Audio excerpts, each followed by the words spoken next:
அதிபதியாக புதன் விளங்குகிறார். இந்து மத நம்பிக்கையின்படி புதன் என்பவர் நவகிரகங்களில் ஒருவர் ஆவார்.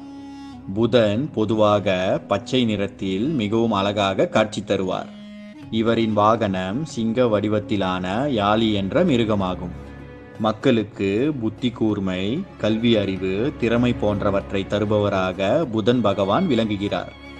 மேலும் இவர் வணிகம் செய்பவர்களுக்கு அருள் வழங்கி அவர்களின் தொழிலை பாதுகாப்பார். ஆகவே புதனின் அருள் இருந்தால் ஒருவரது தொழில் வேகமாக வளர்ச்சி அடையும் என கூறப்படுகிறது. இவர் மனைவியின் பெயர் இலா என்பதாகும். புதன் கிரகத்தின் பிறப்பை பற்றி விஷ்ணு புராணத்தில் கூறப்பட்டுள்ளது.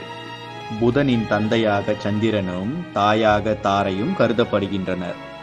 சந்திரதேவன் சிவபெருமானை நோக்கி தவம் இருந்து அவர் அருளால் கிரகம் என்ற அந்தஸ்தை பெற்றார். சந்திரனின் அழகை கண்ட பிரம்மதேவர் சந்திரனை